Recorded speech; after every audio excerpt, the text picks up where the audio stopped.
দীর্ঘ ১৪ বছর পর শনিবার অনুষ্ঠিত হতে যাচ্ছে চুয়াডাঙ্গা জেলা বিএনপির সম্মেলন। এবারই প্রথম ব্যালটের মাধ্যমে নেতা নির্বাচন করবেন নির্ধারিত কাউন্সিলররা। সম্মেলনে ভার্চুয়ালি যুক্ত হবেন দলের ভারপ্রাপ্ত চেয়ারম্যান তারেক রহমান। ফলে প্রার্থী, ভোটার এবং সাধারণ কর্মীদের মধ্যে বইছে উৎসবের আমেজ। সম্মেলনের মধ্য দিয়ে নতুন করে সংগঠিত এবং পুনরুজ্জীবিত হবে দল, এমনটাই মনে করছেন নেতাকর্মীরা। সবশেষ ২০১০ সালে অনেকটা আড়ালে চুয়াডাঙ্গা জেলা বিএনপির সম্মেলন অনুষ্ঠিত হয়। এরপর ২০২১ সালে কেন্দ্র থেকে আহ্বায়ক কমিটি ঘোষণা করা হয়।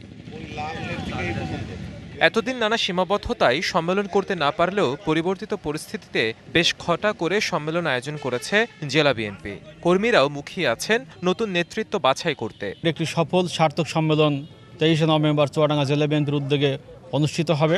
গণতন্ত্রকে প্রতিষ্ঠিত করতে যে যারা জেল জুলুম খেটেছে সেসব ত্যাগী নেতাই আমাদের এখানে আসা উচিত। সম্মেলনে শুধু নেতাই নির্বাচিত হবে না, মূল্যায়ন হচ্ছে আমাদের নেতাকর্মীদের। গণতান্ত্রিক উপায়ে যদি নির্বাচিত হয়ে কোনো নেতা, আমাদের যে নেতা আসবে তারা ইনশাল্লাহ আগামীতে আমাদের মূল্যায়িত করবে।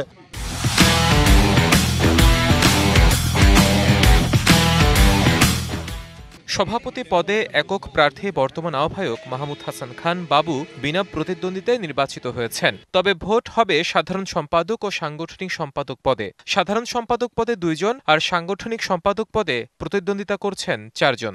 সাংগঠনিক সম্পাদক পদে নির্বাচনে লড়াই করছি।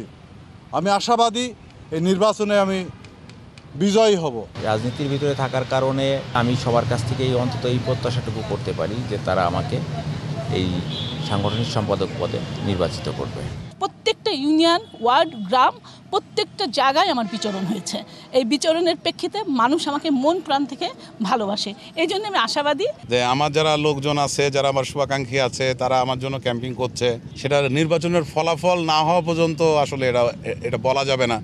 সম্মেলনে প্রধান অতিথি হিসেবে ভার্চুয়ালি যুক্ত হবেন দলের ভারপ্রাপ্ত চেয়ারম্যান তারেক রহমান। উপস্থিত থাকবেন মহাসচিব মির্জা ফখরুল ইসলাম আলমগীর, ভাইস চেয়ারম্যান শামসুজ্জামান দুদু সহ কেন্দ্রীয় নেতারা। সম্মেলন শান্তিপূর্ণ ও উৎসব মুখর করতে নেওয়া হয়েছে নানা ব্যবস্থা। ১২০০ স্বেচ্ছাসেবক থেকে শুরু করে এই সম্মেলনের সাথে জড়িত যারা আছে প্রায় ১২,০০০-এর মতো ডেলিগেট, ৮০৮ জন কাউন্সিলর এবং জেলা বিএনপির যে কমিটি, আমাদের যে ইউনিট কমিটি, সবার সহযোগিতা নিয়ে আমরা কাজ করছি।